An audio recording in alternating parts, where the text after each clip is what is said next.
Hey, ladies and gentlemen, boys and berries, is this thing on? Is this mic on? Hopefully. So we're back here again. It's Monday. It's 5 o'clock. Live at 5.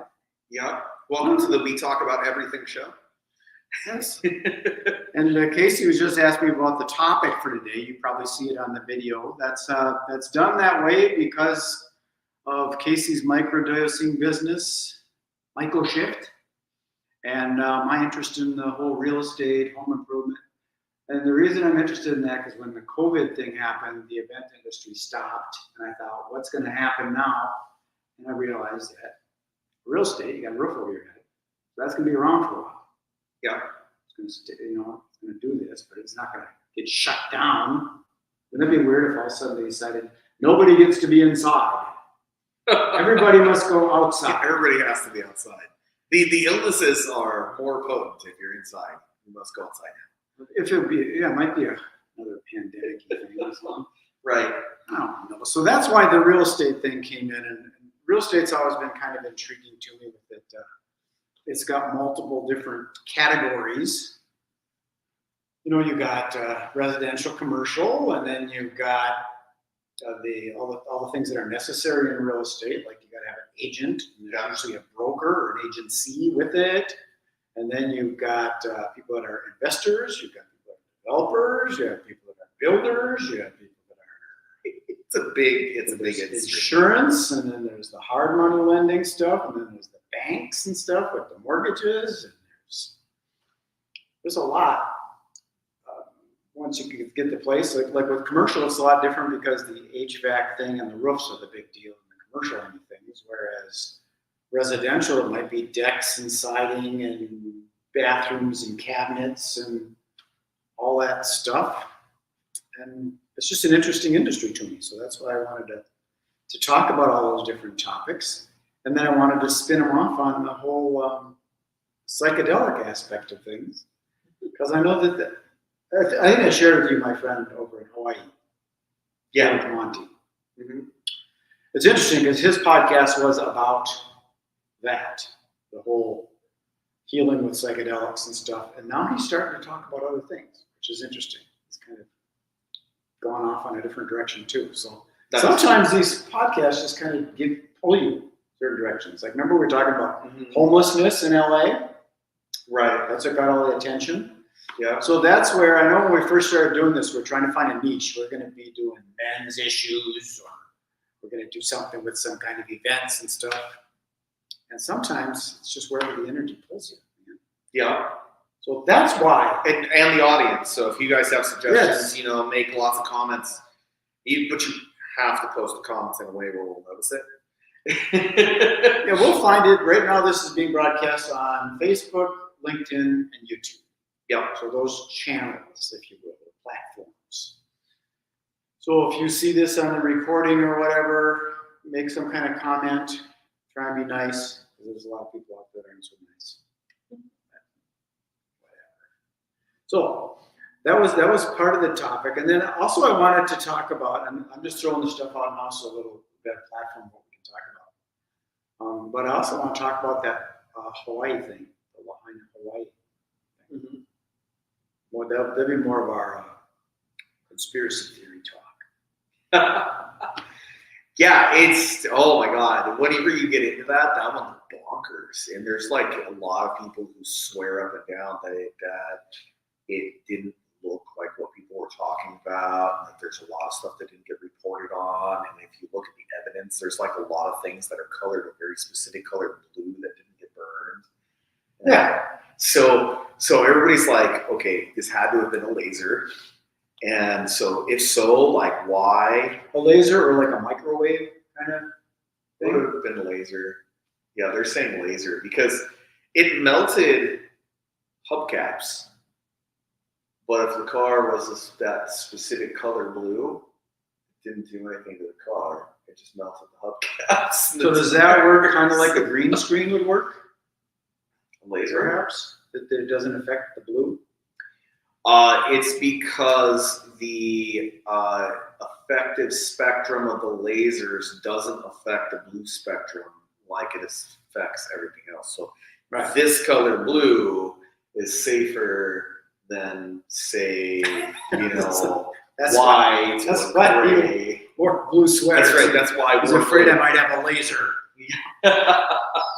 Well, it wouldn't help me. Everything else is not necessarily blue. I'd be toast. Yeah. But yeah, it was really interesting. So there would be like areas where everything was burned, like everything. I saw some of that stuff. And then there would be a blue umbrella in the middle of it. And the umbrella would be untouched and it would be totally fine. And it looked like everything was burned from the top down. Like whenever you start looking at it, not the bottom up. They fenced off and roped off the entire area like it was a crime scene.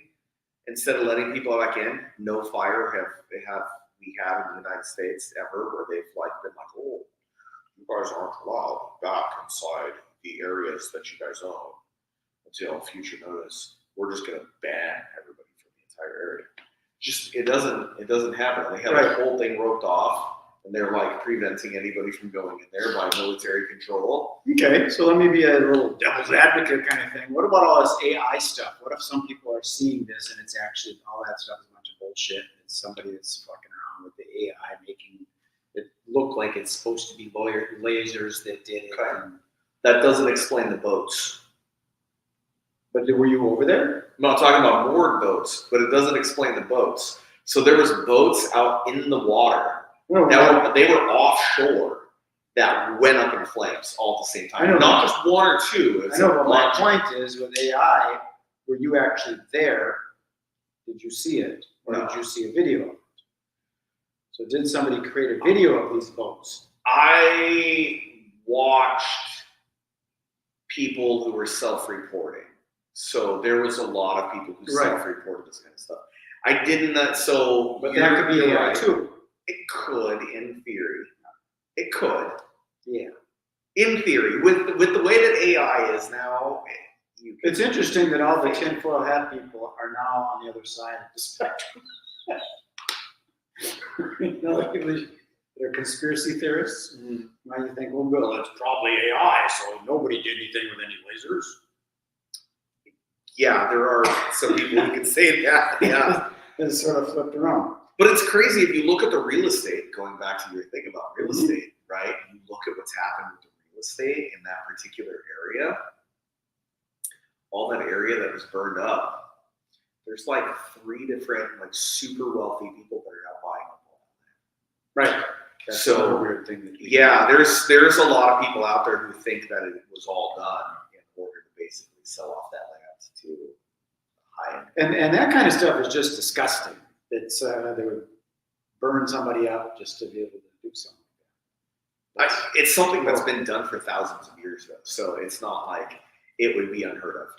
I mean, just truth be told, I guess that was barbaric people invading other countries and all that.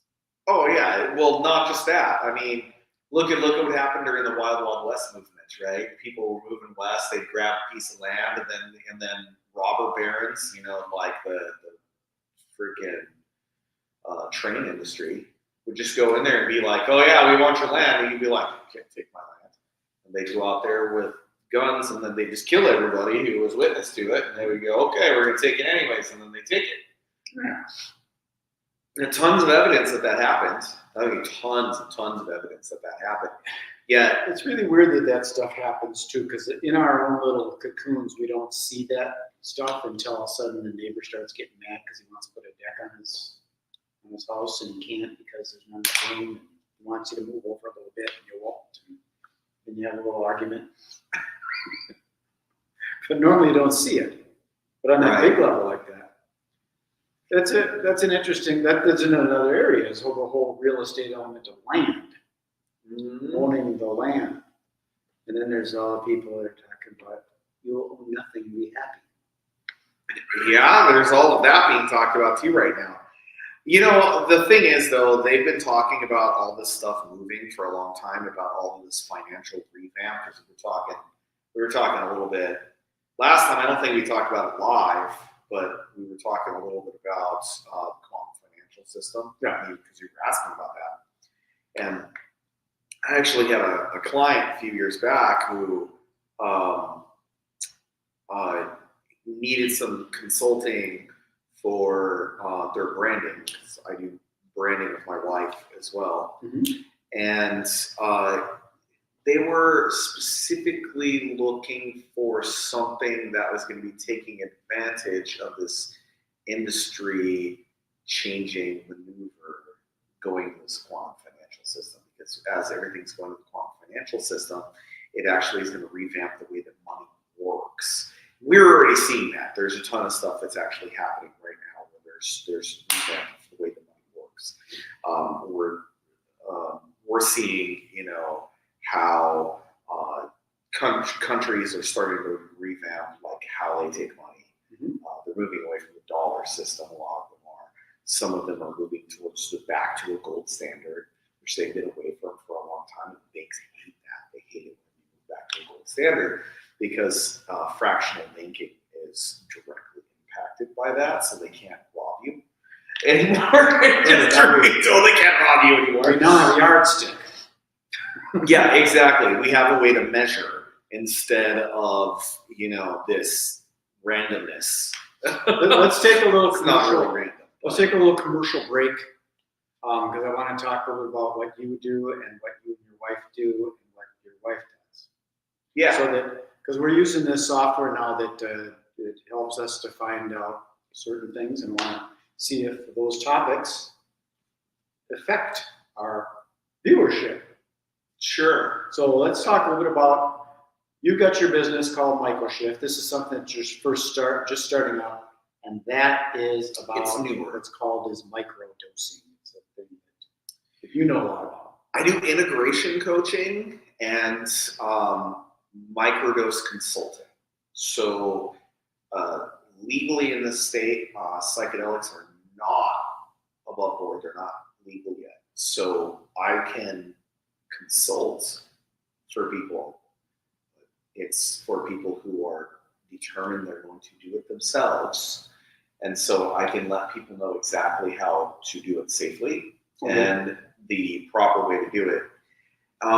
Specifically, there's a lot of different methods that are out there and a lot of different substances that are out there that they all do different things. And if somebody has a goal in mind, say whether it's heightened creativity for a project that they're working on at a big company, right? There's a lot of evidence of out there, a lot of really famous people, Steve Jobs being one of them, who have attributed psychedelic use to enhance creativity whenever they're working on stuff. So Steve Jobs used it before he did his marketing campaigns for iPhone. So he was like, yeah, I did this and went on this journey in order to be able to, have a better marketing campaign. And there's a lot of famous artists out there who do it and everything else. Well, what do you take for that, right? Versus I have anxiety and I want to heal my anxiety. Or my mother's dying of cancer. I want to reduce her anxiety about this and I want to make it to where her life that's left is Ease of transition style of thing.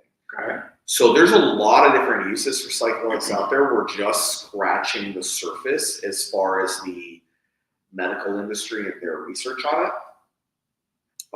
So that's the business that you're just getting that going. Yeah. And the consultation for it, and I'm assuming that down the road there will be more products and services within that business. So that's because Minnesota's working on making that fully legal right now. So let me ask you this on that. If something like that is not legal here in Minnesota, it is legal where? Colorado, Washington, D.C. Costa has Rica. decriminalized it. Costa Rica. So you can still consult on something like that being here in Minnesota if it's legal somewhere else? I can consult on it if somebody's here. If they're telling me I'm going to do X, Y, Z, then I can consult with them. It doesn't really matter as long as I'm not providing anything. Okay, so even something like that would be good if someone is thinking, well, I'm going to start up a dispensary. You can consult with them and say, you realize that's not legal here in Minnesota. Maybe you shouldn't be doing that. Well, I mean, Cannabis dispensary is. No, I mean, it's hallucinogenic for, say psychedelic mushrooms or so you could ayahuasca. You could prevent some headaches for somebody if they decided to try something like that. Wait, slow down. Yeah. You should relocate. You should get some real estate in a different state before you try that. I could definitely do that, but I could also help with like varieties of like mushrooms that they'd be looking at growing, like what varieties do what, like what's the purpose of individual ones, why somebody might be interested in, say, Nataliensis, psilocybin Nataliensis versus, something like P. pubescens, or, because if you're looking at like psilocybe cubensis, I want to make sure this thing is actually doing so. Okay, good. I want to make sure it's actually going. It scared me. because if you're looking at even if you're just looking at just psilocybe cubensis, right? There's hundreds of varieties of psilocybe cubensis, but there's also other varieties that are out there from different parts of the world. Like Nataliensis is from South Africa. Tends to have way heavier visualization effects. So it's going to be better for somebody who's really looking for doing something that's more of a creative bent. But yeah, so there's a lot of things like that. There's a lot of huge wealth of knowledge that I have. In fact, in my other room in the office, I'm pointing that direction because that's where the office is. I have a desk reference. It's a big, thick book. It's huge, and it has every known and I wouldn't say unknown, but every known psychedelic out there, including ones that they know now are extinct. And it basically covers like all of these different varieties of plants. I go through it all. I read it on a pretty regular basis. I actually have to go look things up in there.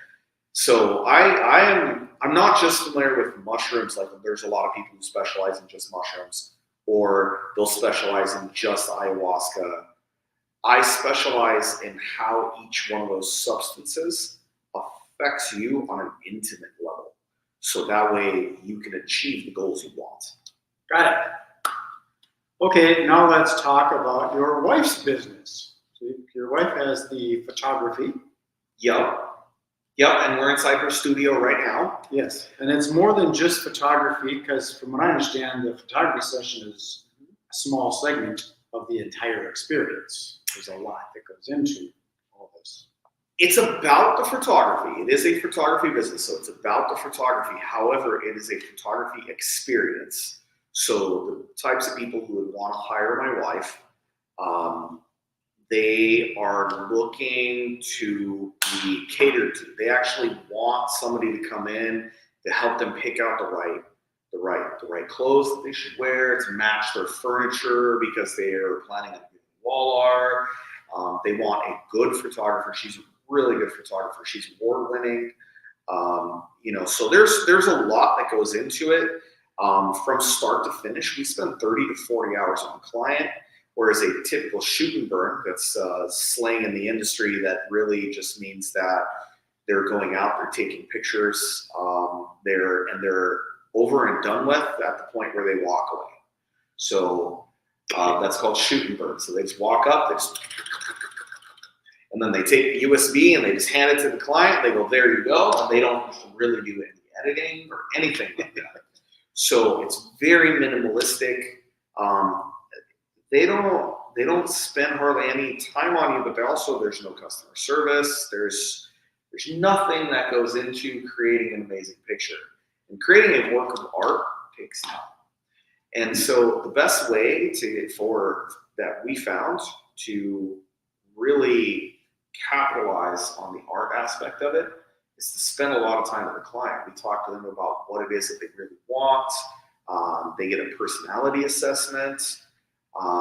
We actually, after the personality assessment, she has this whole system that she's developed. So we actually have the system that we use that applies that personality assessment to colors and styles of clothing. Mm-hmm. So that way we end up matching the personality. And pretty much, like, a lot of people think it's hokum to begin with. However, when we apply it, those are the pictures people want because it really works, and it really helps people's personalities come through. The type of photographer that she really loves natural light. That's why we have a studio that is all white. You can't really see it too well from that video, but you can see over here to the side, and on the other side you can see how it's all white. It's all white. The floors are white, the ceilings are white, the walls are white. It's to maximize that natural light. We have lighting as well, but she really loves that natural light. So, she really uses that as a style, and as part of her style, she really likes to capture people in an essence. So like years later, if you go back and you look like, you're not born yet, children end up, going and looking at a picture of their grandmother, right? And they're like, oh, wow, when grandma was young, she was really pretty. Look at that. And, then they can get a really good view of like, not just whether or not she was attractive, but also a really good insight into the personality, because she loves to capture people as they really are. This like really kind of subtle way that we hold ourselves. That's why it takes a longer time to get to know what the person's all about. And then you just take the picture and then that comes out from that, rather than just doing something at a shopping mall. Right, and she does boudoir as well. I'm just going to grab one here. Let's see, do I have enough cord? Yep, I do. Okay. But she doesn't just do photography that's portraiture, though she specializes in that. She does things like this. So, this was a very specific shoot that she ended up doing for a client who does scheduling. And that's where you take a horse and you ride the horse, and there's a rope that trails it along. And there's a guy on skis behind it, holding the rope while the horse is running fast. And you go over jumps and all kinds of stuff with it. And it's a lot of fun. And they have kind of like being on a boat with skis, but you're on land with a horse. Yes, exactly. It really is. And it's called scheduling. And she loves doing horse photography. She's very good at it. She grew up with horses and just really loves horses. So that's a niche for her as well. There's only really one major player in that market in the entire Midwest besides her. There's just not very many people who do that. So if you're looking for something that's different, you want to like learn more about it, and if you're looking for, getting that special experience for, say, your child who's about to graduate, or, your wife who's pregnant with your third and last baby, because you're thinking it's going to be your last baby, or first baby for that matter, or seventh for that matter. Or say you're done having children, you just got through raising them all, and you're 45 years old, and you're looking to celebrate your body before it starts to get wrinkly and old, like we all get, right? And you want to celebrate yourself in the space that you're in. I mean, my wife talks about that a lot. So she has these women's empowerment events that she does here on a regular basis. So if you look up online, if you live locally, or you're going to be here locally, I believe it's the third Friday of every month, she's doing a women's empowerment event. And you can see it on yourauthenticreflections.com. And these women's empowering events, she always has guest speakers that come out and they talk about really cool stuff. This last time she had a local artist who by day she's a school teacher, and at night she has an alternate persona who she plays as a hard drinking rock star who she's really wonderful artist. She's actually one of my favorite underground local artists. also happens to be a friend. So she was here and she was talking about how music is so empowering to self-expression, and how it helps you heal through trauma. And she was talking about, some intimate things that happened to her. That's my understanding of it. Obviously, I wasn't here to women's empowerment. I'm not a woman. This is our man thing that we do. Yes, we're empowered here. We're empowered. Too. We're empowered because there's no one here to tell us different. Have to edit that out. But no, realistically, going back to what I was saying about the women's empowerment, if you were interested in anything like that, just look it up, yourauthenticreflections.com. Definitely give my wife a call. Ask her about her photography. Ask her about what it is that she does that's special. She can give you a really good rundown on that. I'm just giving you guys kind of a commercial overview in a little bit of long form, since I have you guys here on video. I have you trapped. Okay, so now let's talk about the other thing that you guys do together, the branding element of things. Yeah. Which is an in-depth thing. So COVID hit. We started the photography right before COVID. And COVID hit. And we, reverse myself just a little bit. So I started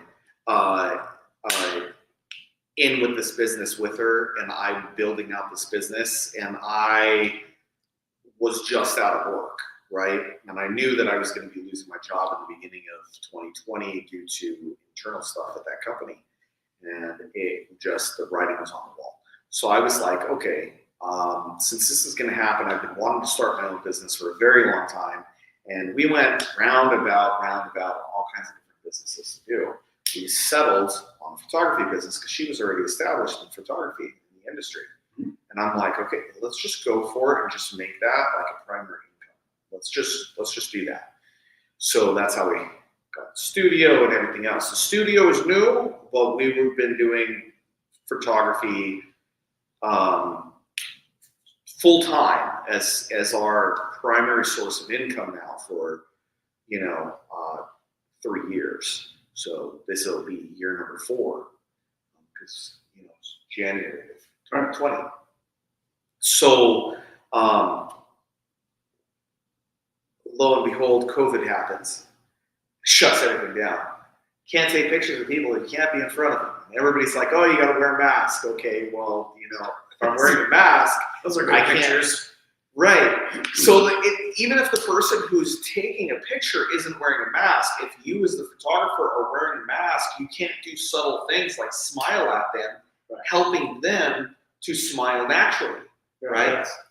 Totally. Those are little tiny subtle things to do. What are you going to do? Oh, tilt your head a little bit more like this. The corners of your mouth need to come up a little bit more. I mean, you can describe it all, but it's better just to look at people and just be like, "Hey, you look like you're having a lot of fun." And they go, "Yeah." And then you get the big smile. The whole thing disrupted cultures. It did. It totally disrupted cultures. So anyhow, we were totally out of work and we didn't know what to do. And my wife is like, "Oh my God, we just went all in on this. What do we do?" And she's freaking out. And I'm taking a class at the time on business branding and business marketing. And I'm finding that I'm actually way better than people who are giving the class. Because I've got a lot of experience and various different things with the way that psyche works, with the way that people work, the way stuff like that works. And Elizabeth, it's interesting how loves working with people. Your microdosing thing kind of blends in with that because it is the psyche element of it. Yeah, it's cool. Yeah, so I have a ton of sales experience. She's been on city council and she does a lot of like group things, putting a lot of group stuff together. So and does photography and does like wardrobe consultation, and she understands the way that colors influence, the way that people think about things. Mm-hmm. So we put it all together, and because we're already doing the photography side of it, we were just like, well, let's just throw in the branding side of it. And people are already helping, I wouldn't say helping us, but poking us, saying, hey, we would really like you to help us consulting with our business and everything else. And at first, we were just kind of doing it for people for fun, for free. And then after we got roped into a couple of situations where we were like, okay, so we just gave you like 6 months worth of work for free, and yeah, this is probably not smart. Let's charge for this. Sure. And it worked out really well. So we ended up having quite a few really fun clients, and that's why we started doing the branding. So we've been doing the branding now since mid 2020. Well, I can see how it kind of fits in with the art of photography. That's a part of that. Yeah. The choice of colors and shapes and things, and then your element of the psychiatric part of it. That a lot of that is. Yeah, yeah. There's a lot of stuff about the psyche and the way that we view things, and neurolinguistics, and and there's a lot of other things that are on top of that besides NLP about like how blue actually makes you feel calmer. So Unless you're a me laser. wearing blue, unless you're a laser, yeah. Well, I don't know. That'd make me feel calmer. I mean, the laser would be like, oh, I can't burn that guy. But yeah,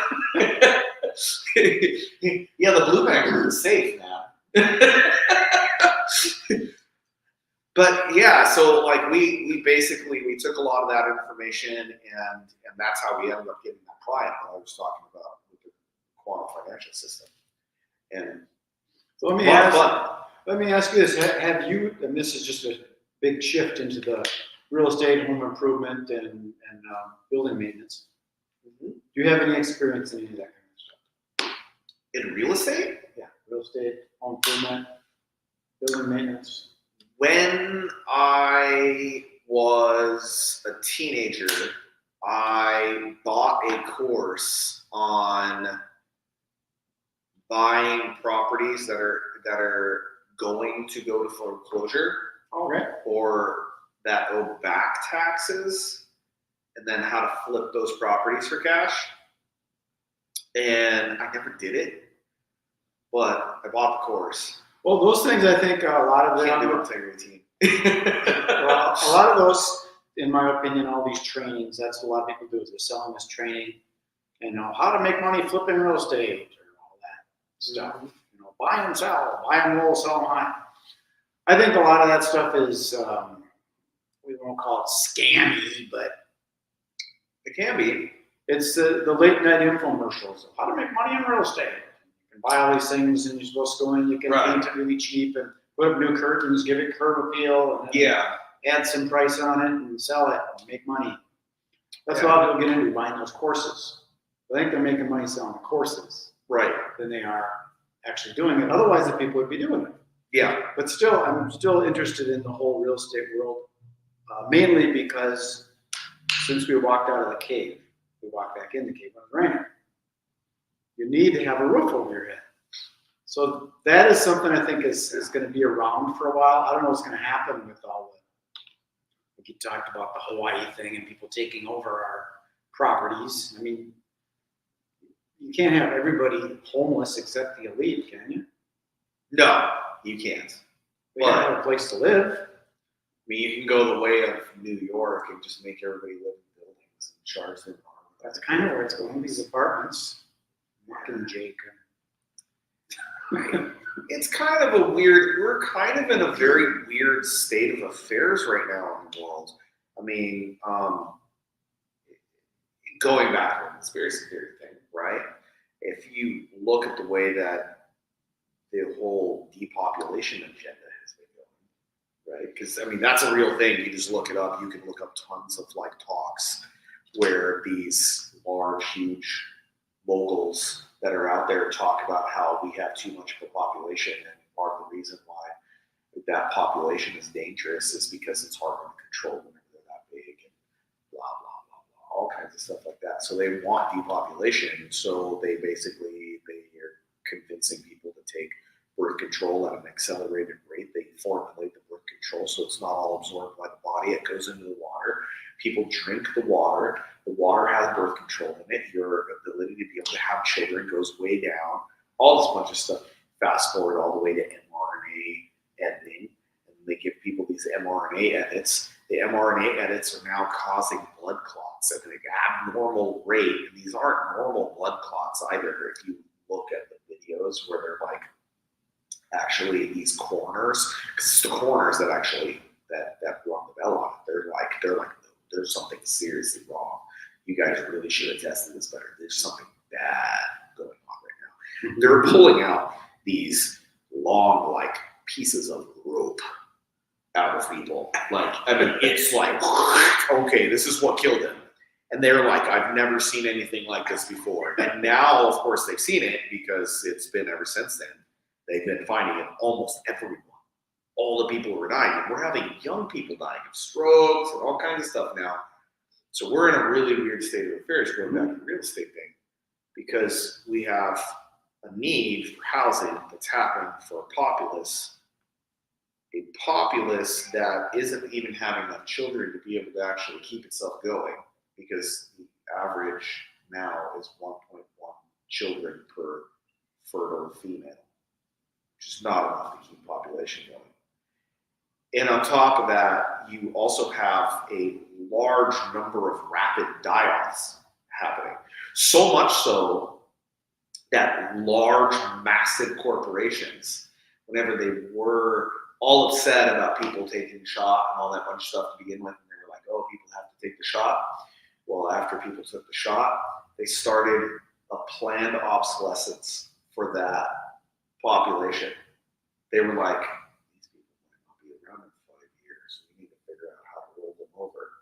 how to actually replace them. So they've been starting this massive campaign of trying to actually get a bunch of workers in here to be able to figure Well, they might start replicating, like they can do, what do they call it? It's like they can print meat. So maybe they could print people. Print bodies, yeah. Print new bodies and have them transfer over. Yeah, 3D printed people.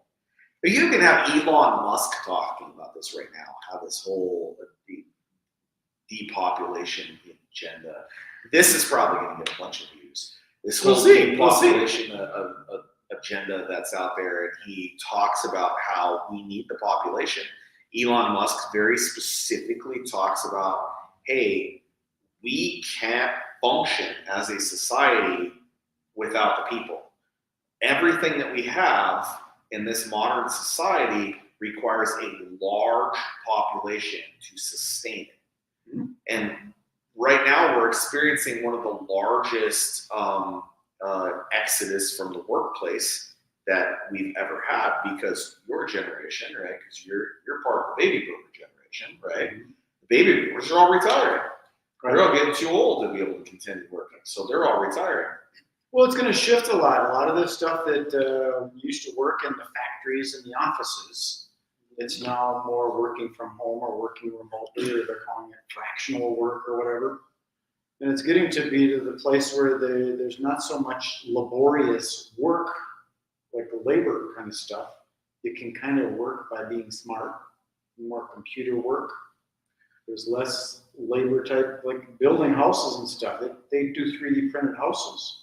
Yeah. They just set up a machine and started making all the rooms and stuff. And yeah, it's cool. Sits back and watches stuff. So, I mean, they're giant machines. They're not as simple as it seems right now, but that's just right now. Pretty soon it's going to be a freaking Roomba. They're doing more. Like my brother worked at a sheet metal place, and he had to just go on and figure out what is the pattern to do, and then he basically pushed the button, and now the thing just cuts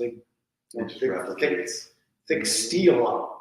Yeah, it's amazing how precise it can all get. Right. So things are changing where the workforce is different, but you still need to have people doing stuff, whether it be restaurants or whatever, different things. So I think the pendulum will swing. You know, people aren't having kids, but they'll either start having kids or there'll be some kind of incentive for having kids, or they'll figure out how to make kids. I think that's already coming. I mean, Well, China's already done human replication. I mean, they've already kind of done that. They've done it with the cloning. Yeah, they'll either be able to clone it, or they'll be able to like artificially inseminate and create. We already have that. Yeah, they'll be able to do that, but I'm talking about the masses, there'll be factories, which goes into the real estate, commercial real estate. There'll be farms. That'd be so disgusting. You know, we've seen the movies and all that kind of stuff. So I'm really hoping it doesn't go that route. I'm really hoping it doesn't. well, I'm hoping a lot of stuff ain't going the route that it is. And like the Yeah. thing and all that. I mean, I don't honestly know. We live in, there's an old Irish curse, may you live in interesting times. Well, unfortunately, we all live in interesting times. Yeah. And there is more weird stuff going now than I think there ever has been in the last That's what I'm saying. probably 2,000 years. I don't think there's been this much rapid change since the fall of the Roman Empire, since Nero burned down Rome.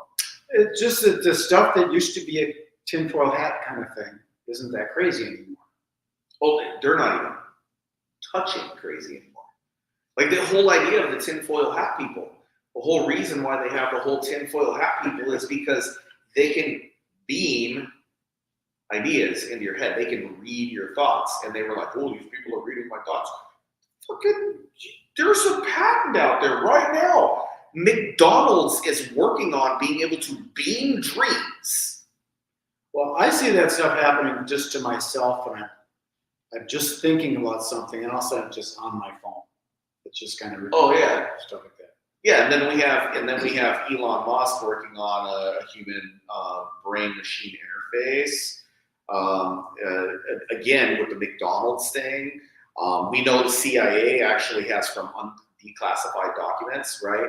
They've been working on for a long time the kind of stuff that the tinfoil hat people used to talk about. Well, what's I mean, this interesting is about kind of a crazy world. that kind of stuff, you talk about the CIA, it's the confidential stuff, and you're not supposed to see that.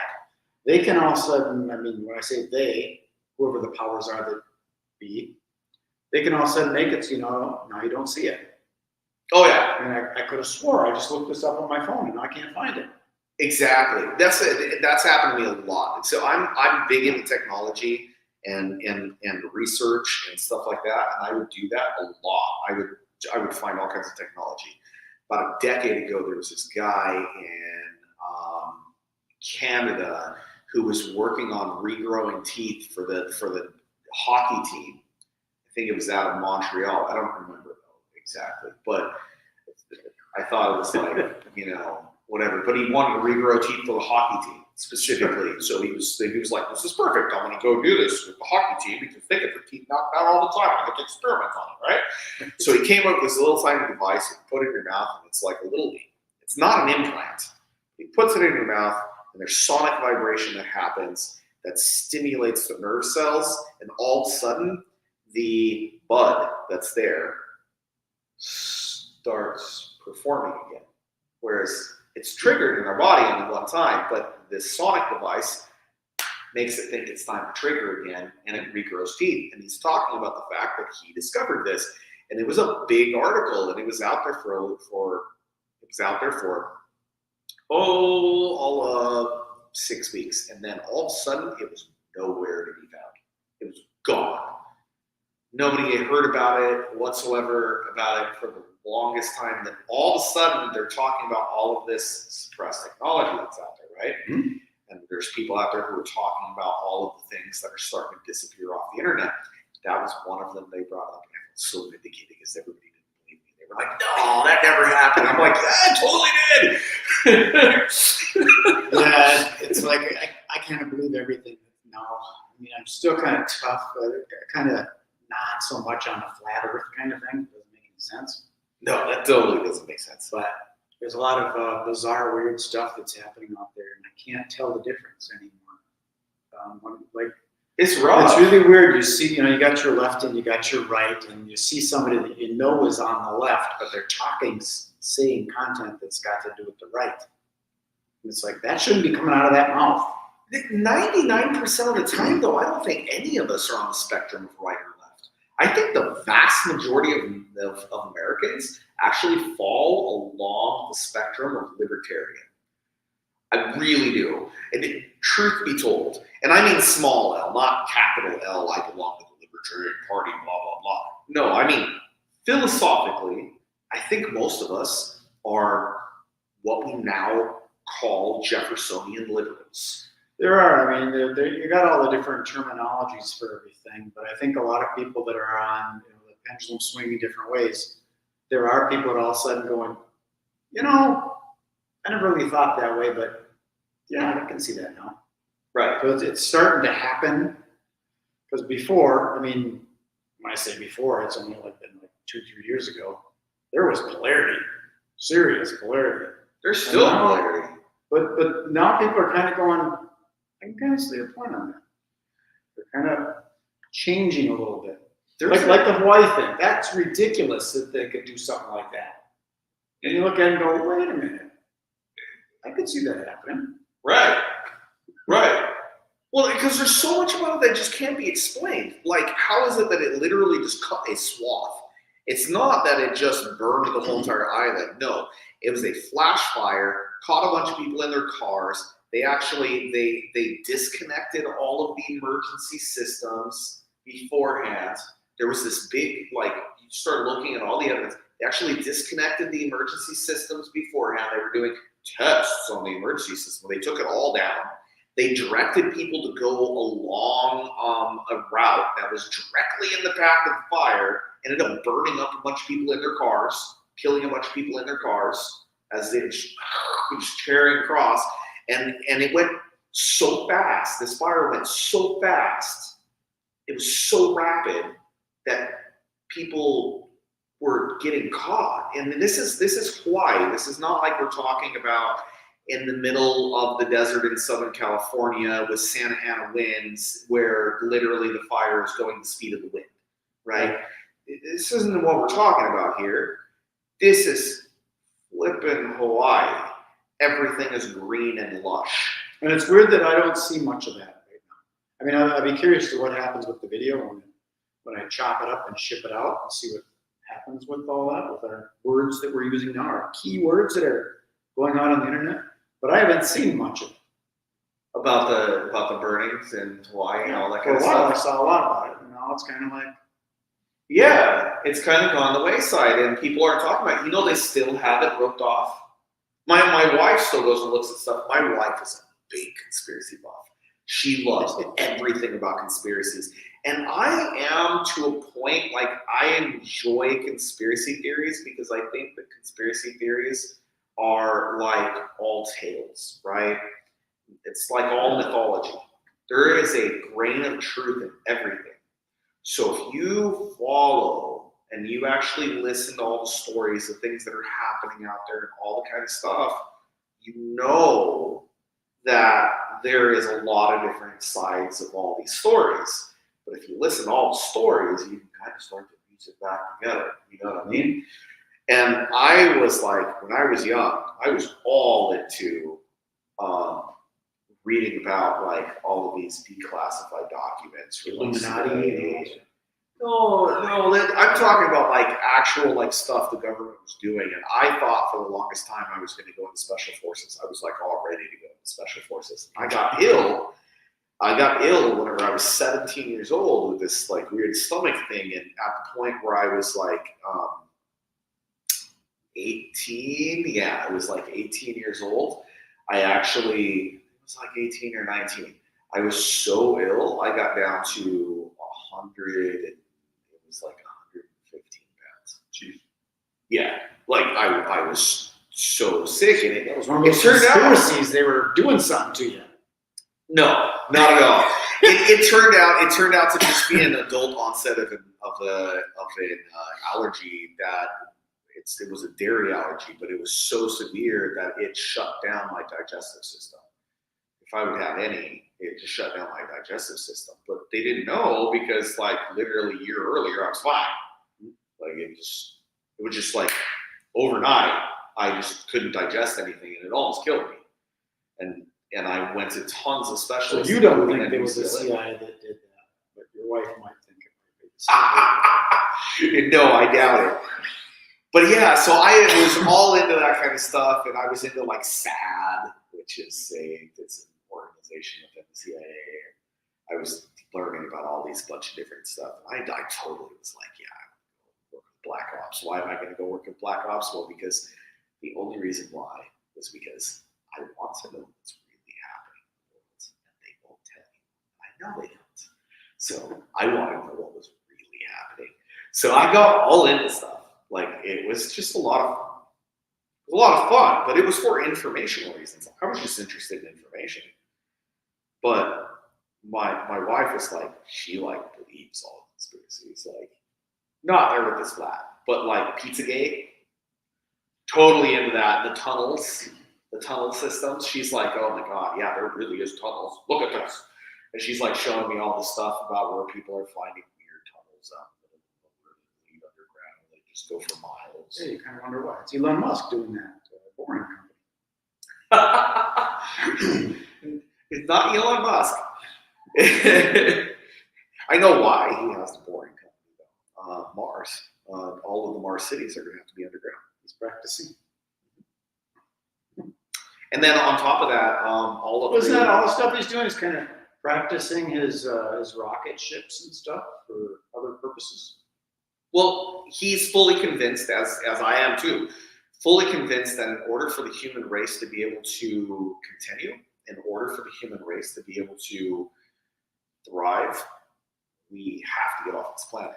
We can't just stay on this planet. Eventually, this planet will be destroyed, whether it's from an asteroid or the sun going supernova or becoming a red giant or any number of things. If the sun goes supernova, isn't that going to affect Mars as well? Well, it will, but that's just the first step. So if we're going down that route, the first step really is to prove feasibility. Once you prove feasibility, you get a lot of interest in building stuff off-site. The next step is to build a satellite structure that is not on this planet, that we can experiment with drives. We can have like nuclear drives and stuff like that. Because right now, if we were to have a nuclear drive for getting a rocket ship or something like that off the planet, and it had a catastrophic failure, it would explode and cause radiation to be spread throughout the atmosphere, and that would just be downright awful for us. However, even if you're doing semi-conventional fuel like liquid concentrated oxygen and all that kind of stuff for rocket ships, if you were to build a space station that was literally a docking station for where you build and you originate all these ships taking off from, it has a reduced amount of gravity. We spend the vast majority of our fuel right now just escaping the Earth's atmosphere. That's not acceptable if you want to be able to do long range travel. It doesn't work. You need an alternative. So they have ion drives and all this other kind of stuff, but you still have to launch those things with conventional rockets because those ion drives, they all. So gravity is just a burden. It's a huge burden, and gravity is a huge burden. But it goes way beyond gravity, though. I mean, there's a ton of other factors that you have to consider in it. The depth of space it can be really dangerous. So we have to learn. The only way to learn is to go out there and do it. And we as humans have this mindset. All of us do. We have this mindset where we're like, we want to explore. We want to push. We want to go to new frontiers. Right. We want to discover new things. Star Trek. And we have these really strong drives. Elon Musk is one of the very few people who's actually driving that right now. He's a handful of people on the planet who are driving that spirit. Well, some of the conspiracy people think that he's doing it for some other reason. Well, it started out with the possibility of spaceflight. There's so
think we've been reverse engineering a ton of their technology, and I think that there's a lot of UFO sightings.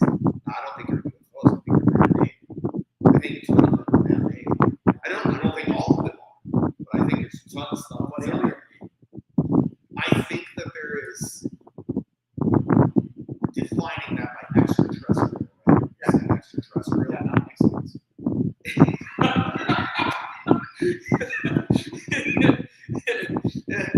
Not illegal aliens coming from other countries. Yeah, but I just wanted to define that because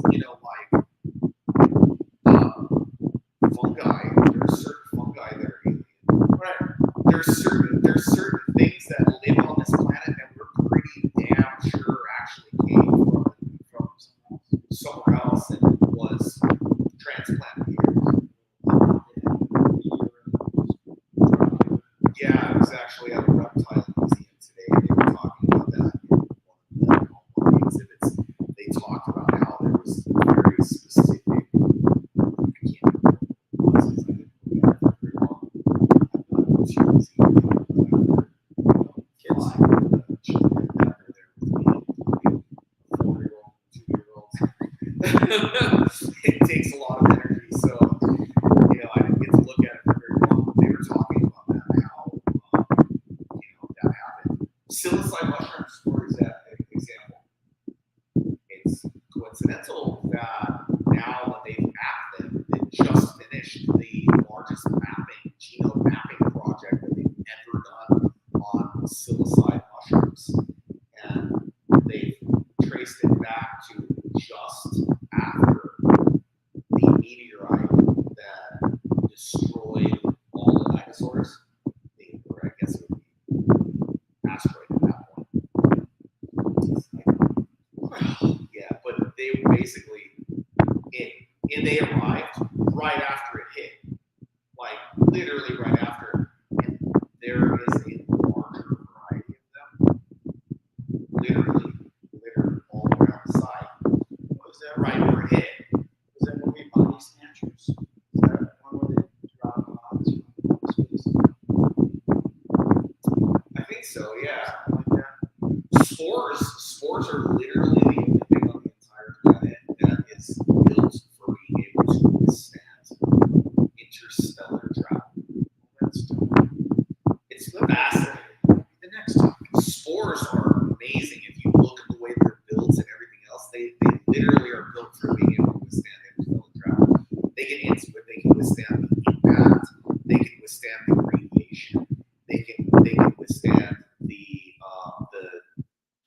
the lack of an atmosphere, and then they can survive an extremely long period of time until they find themselves planted somewhere else.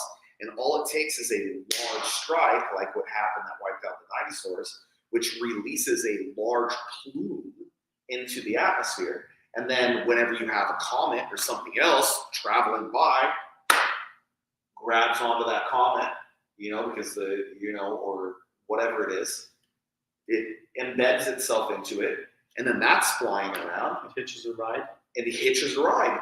And then that is going to crash into some other planet somewhere else. And then boom, now all of a sudden, it has a new life. I am fairly convinced that fungus is literally the beginning of all life. And This is everywhere. and it started all life in the universe. All life in the universe comes from Shrooms. fungi, and it's been traveling throughout the universe for a very long time. Okay, we're done. Another episode. I'm interested to see how this gets chopped up into what, and probably isn't a lot of real estate stuff in there, but maybe.